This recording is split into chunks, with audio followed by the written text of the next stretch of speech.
Assalamualaikum warahmatullahi wabarakatuh. Shalom. Perkenalkan, nama saya Restiani Marcelia Tarupaku. Saya di sini dari kelas 3B Prodi Manajemen dengan NPM 2161 201141. Jadi, sebelum jauh membahas materi, saya akan menjelaskan sedikit apa itu ilmu ekonomi. Jadi di sini ilmu ekonomi adalah ilmu sosial yang mempelajari aktivitas dan mempelajari bagaimana masyarakat membuat pilihan dan mengelola sumber daya yang terbatas untuk meningkatkan kesejahteraan. Lalu ada ekonomi perhitungan pendapatan nasional.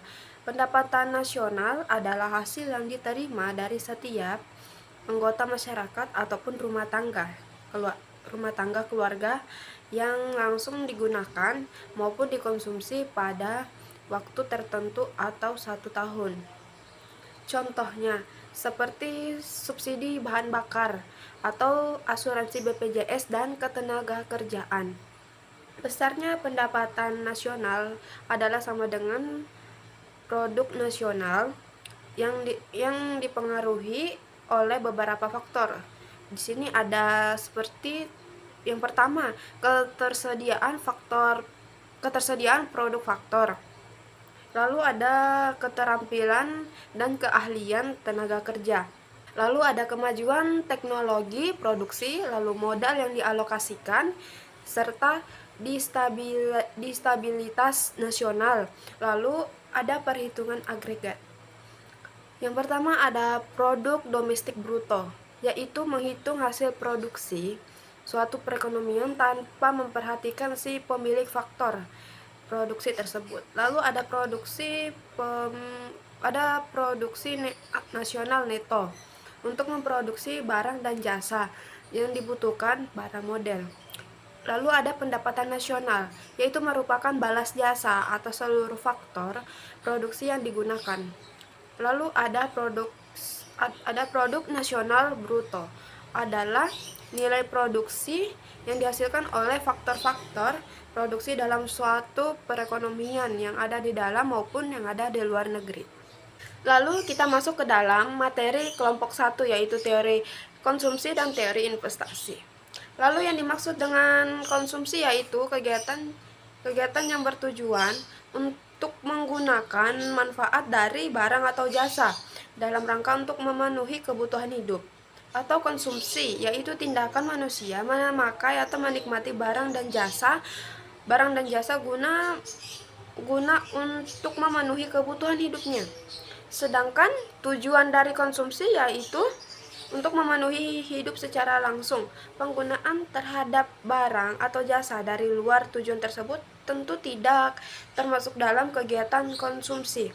Contohnya yang bukan termasuk dalam kegiatan konsumsi itu yaitu seorang sopir angkutan yang mengangkut penumpang dari pagi sampai siang.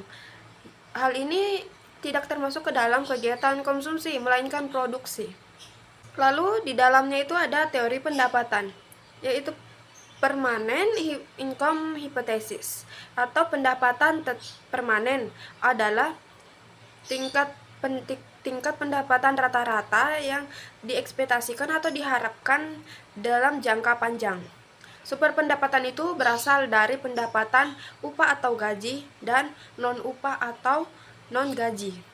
Pendapatan permanen akan meningkat apabila individu menilai kualitas dirinya semakin baik, mampu bersaing di pasaran. Dengan keyakinan tersebut, ekspektasinya tentang pendapatan upah atau gaji semakin optimistik. Lalu di sini ada relative income hypothesis.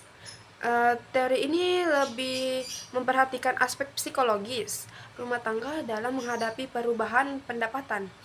Dampak perubahan pendapatan disposable dalam jangka pendek akan berbeda dibanding dalam jangka panjang. Perbedaan ini pun dipengaruhi oleh jenis pendapatan yang dialami. Karena itu rumah tangga memiliki dua preferensi atau fungsi konsumsi yang disebut sebagai konsumsi jangka panjang dan konsumsi jangka pendek. Lalu di sini ada faktor-faktor yang mempengaruhi tingkat konsumsi. Di sini yang pertama itu ada penghasilan. Jadi semakin besar penghasilan seseorang, maka orang tersebut akan mengonsumsi lebih banyak barang atau jasa. Begitupun dengan sebaliknya. Lalu jadi yang menjadi faktor ini adalah di mana seseorang memiliki pendapatan yang lebih besar, maka dia akan memanfaatkan atau mengonsumsi lebih banyak barang atau jasa. Contohnya seperti membeli barang mewah bagi mereka yang berpenghasilan besar, dan yang berpenghasilan kecil ini lebih cenderung menabung untuk masa depan mereka. Lalu ada tingkat pendidikan. Semakin tinggi tingkat pendidikan, umumnya tingkat konsumsinya juga itu akan semakin tinggi. Begitu juga dengan sebaliknya. Contohnya kita yang berkuliah pasti tentulah sangat berbeda karena kebutuhan yang kita perlukan itu sangatlah banyak. Lalu ada harga produk. Harga barang dan jasa dapat mempengaruhi tingkat konsumsi seseorang. Semakin tinggi harga barang dan jasa, maka tingkat konsumsi semakin rendah. Begitu juga dengan sebaliknya. Di sini ada contohnya perbedaan harga pakaian di pasaran dan di toko online. Terkadang di toko online itu relatif lebih murah karena dari agen atau dari tangan pertama. Lalu ada jumlah keluarga. Keluarga yang memiliki anggota lebih besar akan membuat konsumsinya semakin besar. Begitu juga dengan sebaliknya. Contohnya, dalam hal mengonsumsi air, jika anggota keluarga banyak, misalnya terdiri dari 4 sampai 6 orang, maka membutuhkan mengkonsumsi air yang banyak digunakan. Contohnya seperti untuk mencuci pakaian ataupun mandi. Lalu ada jenis kelamin. Kebutuhan barang atau jasa antara pria dan wanita itu tentulah sangatlah berbeda. Hal tersebut juga mempengaruhi tingkat konsumsi. Contohnya kita semua tahu, kebutuhan yang dibutuhkan cewek atau cowok, yang dibutuhkan cewek ini lebih relatif banyak, seperti skincare, body care, hair care. Sedangkan kebutuhan yang dibutuhkan si cowok ini seperti parfum ataupun sabun cuci muka. Lalu ada adat istiadat. Kebiasaan adat istiadat di suatu daerah juga itu mempengaruhi tingkat konsumsi di dalam kalangan masyarakatnya. Contohnya, adat istiadat di kampung saya sendiri, yaitu di Toraja, Sulawesi Selatan, di mana kami ini memiliki tradisi pemakaman, yaitu memotong kerbau. Yang kami potong untuk pemakaman ini ada sekitar dari 50 sampai 100 ekor kerbau yang kami potong di setiap acara pemakaman itu. Lalu ada investasi dalam konteks makro. Di sini saya akan membahas dulu apa itu yang dimaksud dengan investasi. Jadi investasi di sini adalah pengeluaran modal saat ini yang kemudian membeli berbagai jenis aset lainnya seperti tanah, kendaraan, rumah, dan lain-lain. Lalu aset ini nantinya akan digunakan untuk mencapai tujuan finansial masing-masing di individu dalam memperoleh pendapatan di masa depan. Di sini ada teori investasi menurut Keynes, juga menyebutkan bahwa jumlah atau banyaknya investasi tidak hanya bergantung pada pengembalian atau satu faktor saja, namun dipengaruhi oleh biaya modal atau tingkat bunga. Apa saja faktor yang mempengaruhi investasi? Di dalam berinvestasi, setidaknya ada 5 faktor yang menentukan apakah investasi tersebut gain atau bahkan bisa loss. Yaitu yang pertama, ada pendapatan per kapita. Faktor yang mempengaruhi investasi adalah pendapatan nasional per kapita. Apa itu pendapatan per kapita? Jadi secara mudah, pendapatan per kapita itu merupakan pendapatan nasional. Terus pendapatan per kapita itu dibagi dengan banyaknya jumlah penduduk di suatu negara. Jadi total rata-rata pendapatan di suatu negara yang disebut sebagai pendapatan per kapita. Lalu ada tren, di mana dalam dunia investasi ini ada yang namanya istilah tren, di mana peningkatan atau penurunan harga investasi dapat dipengaruhi dari perhatian masyarakat terhadap investasi tersebut. Ketika orang membicarakan sebuah investasi, maka harganya itu akan semakin meningkat. Begitupun juga dengan sebaliknya, saat orang mulai jarang membicarakan tentang investasi tersebut, maka harganya pun ikut juga menurun. Lalu ada situasi politik dan keamanan. Keadaan politik dan keadaan keamanan di suatu negara juga dapat mempengaruhi nilai investasi. Apabila negara tersebut berada di dalam politik dan keamanannya tidak baik saja, para investor itu cenderung untuk menarik investasinya, dan hal ini yang membuat nilai investasi juga ikut menurun.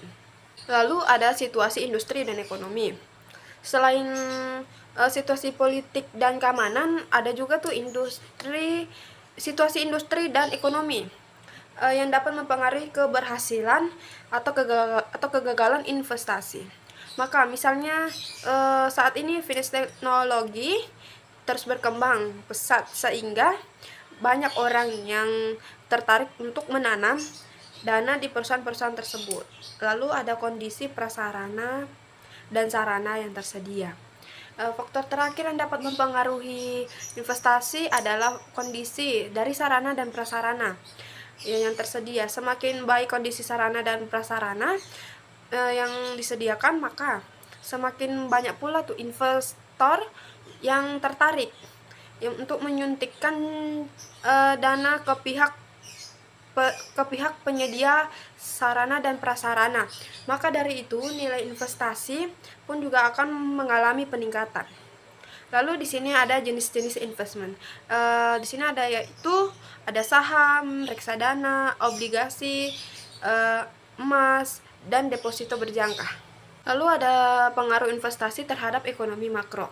Peningkatan investasi ini diyakini ikut andil dalam mendongkrak pembangunan ekonomi suatu bangsa. Dalam ekonomi makro, investasi juga berperan sebagai salah satu komponen dan pendapatan nasional. Produk domestik bruto atau PDB dan gross domestic product atau GDP. Investasi memiliki hubungan positif dengan PDB atau pendapatan nasional. Jika investasi naik, maka PDB akan naik. Begitu juga dengan sebaliknya, saat investasi turun, maka PDB juga ini akan ikut turun. Lalu di sini ada teori nilai waktu dan uang. Apa itu time value of money? Berdasarkan pengaruh waktu atas nilai uang, maka nilai uang akan berubah di waktu yang akan datang kalau jumlahnya sama. Hal ini disebabkan karena perkembangan perekonomian, di mana masyarakat semakin tahu arti perkembangan perekonomian dan bagaimana dampaknya terhadap harga-harga secara umum. Jadi oleh karena itu pengertian dari nilai uang terhadap waktu atau time value of money adalah suatu konsep yang menyatakan bahwa nilai uang sekarang akan lebih berharga daripada masa yang akan datang, atau suatu konsep yang mengacu pada perbedaan nilai uang yang disebabkan karena perbedaan waktu. Lalu ada manfaat nilai waktu dan uang. Konsep nilai waktu dan uang ini sangat diperlukan dalam merencanakan keuangan di masa depan. Konsep ini lumrah digunakan dalam manajemen keuangan di suatu perusahaan, sehingga penting bagi manajer keuangan untuk memahaminya sebelum mengambil keputusan. Lalu apabila sebuah bisnis keputusan seperti melakukan investasi pada suatu aktiva untuk menentukan sumber dana pinjaman, maka pemahaman akan nilai waktu atas uang ini menjadi sangat krusial. Lalu ada inflasi. Di sini inflasi diartikan sebagai kenaikan harga barang dan jasa eh, secara umum dan terus-menerus. Penyebab inflasi ini karena beberapa faktor. Menurut laman resmi Kementerian Keuangan, setidaknya ada 6 penyebab inflasi, antara lain yang tinggi terhadap suatu barang atau jasa sehingga membuat harga barang atau jasa tersebut mengalami kenaikan.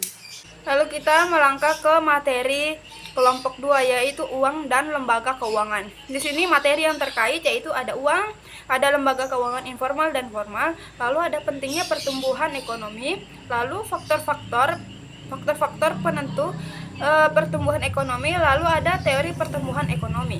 Yang pertama kita masuk ke dalam materi uang.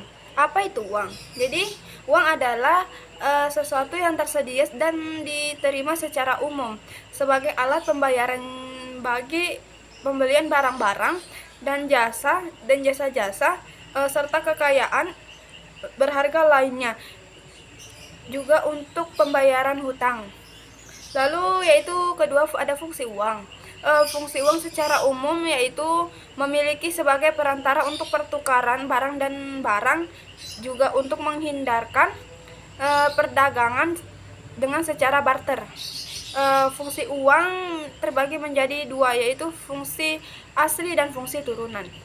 Lalu ada jenis-jenis uang. Di sini jenis uang itu ada dua, ada uang logam dan uang kertas. Jadi uang logam yaitu uang yang terbuat dari emas atau perak yang dibentuk sedemikian rupa. Lalu ada uang kertas.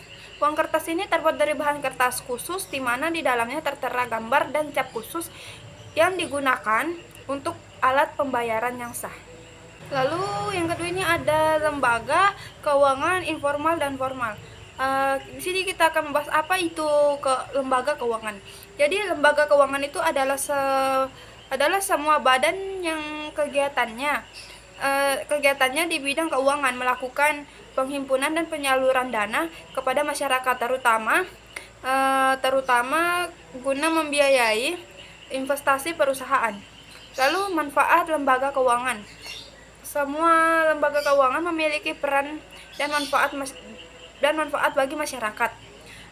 Berikut ini adalah beberapa peran dari lembaga keuangan tersebut. Yang pertama ada pengalihan aset,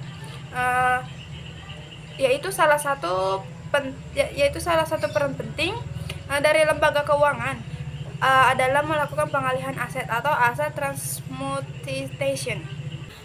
Lalu yang kedua ada likuiditas. Peran lembaga keuangan likuiditas ini adalah berhubungan dengan likuiditas atau kemampuan mendapatkan uang tunai saat diperlukan. Lalu ada realokasi pendapatan. Manfaat lembaga keuangan lainnya adalah sebagai badan usaha yang dapat melakukan realokasi pendapatan atau income reallocation. Lalu ada transaksi. Lembaga keuangan memiliki peran penting dalam penyediaan jasa dan mempermudah transaksi moneter. Lalu lembaga keuangan terbagi menjadi dua, yaitu lembaga keuangan formal dan informal. Lembaga keuangan formal yaitu suatu lembaga yang mempunyai dasar hukum atau legalitas dan dikenai regulasi oleh pemerintah.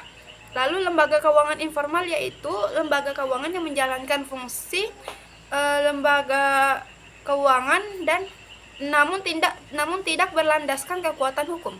Lalu ada pentingnya pertumbuhan ekonomi. Mengapa pertumbuhan ekonomi itu penting? Jadi di sini peran penting pertumbuhan ekonomi untuk mengukur kesejahteraan masyarakat di suatu negara. Dengan tumbuhnya ekonomi, maka negara tersebut semakin maju, yang biasanya ditandai oleh tingginya pendapatan nasional suatu negara. Rendahnya kriminalitas, tingginya pendidikan warga negaranya, dan tingkat pengangguran yang sedikit. Yang dimaksud dari pertumbuhan ekonomi yaitu proses kenaikan kapasitas produksi suatu perekonomian yang diwujudkan dalam bentuk kenaikan pendapatan sosial. Lalu ada faktor-faktor pertumbuhan ekonomi. Yang pertama itu ada sumber daya alam, yang kedua ada sumber daya manusia atau SDM, yang ketiga ada akumulasi modal, lalu yang keempat ada tenaga manajerial dan organisasi produk, yang kelima ada faktor politik dan administrasi pemerintah. Yang kelima ada teori pertumbuhan ekonomi. Apa itu pertumbuhan ekonomi? Jadi pertumbuhan ekonomi itu merupakan peningkatan nilai serta jumlah produksi barang dan jasa yang dihitung dari suatu negara dalam satu kurun waktu tertentu berdasarkan kepada beberapa indikator. Misalnya saja naiknya pendapatan nasional, pendapatan per kapita, jumlah tenaga kerja yang lebih besar dari jumlah pengangguran, serta berkurangnya tingkat kemiskinan. Pertumbuhan ekonomi juga dapat diartikan sebagai proses pertumbuhan yang secara berkesinambungan menuju kondisi yang lebih baik dalam kondisi perekonomian di suatu negara. Ekonomi suatu negara sendiri dapat dikatakan bertumbuh jika kegiatan ekonomi masyarakatnya berdampak langsung kepada kenaikan produksi barang dan jasa. Lalu ada beberapa teori pertumbuhan ekonomi. Yang pertama ada teori neoklasik, yaitu dikenal juga sebagai model pertumbuhan ekonomi atau Slow-Swan. Sebab mulanya diperkenalkan oleh Adam Smith, kemudian dikemukakan kembali oleh Robert Solow Tiswen. Teori ini menyatakan terdapat 3 faktor utama yang mempengaruhi pertumbuhan ekonomi, diantaranya modal, tenaga kerja, lalu ada perkembangan teknologi.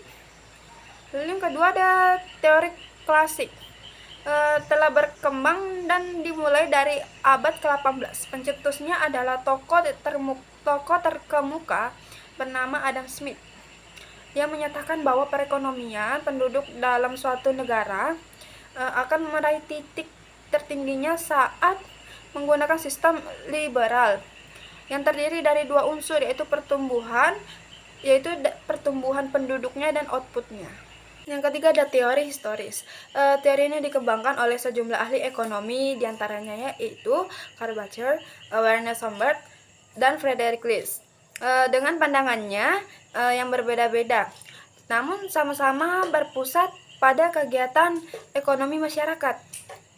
Lalu menurut Karl, hubungan antara produsen dan konsumen mempengaruhi pertumbuhan ekonomi nasional.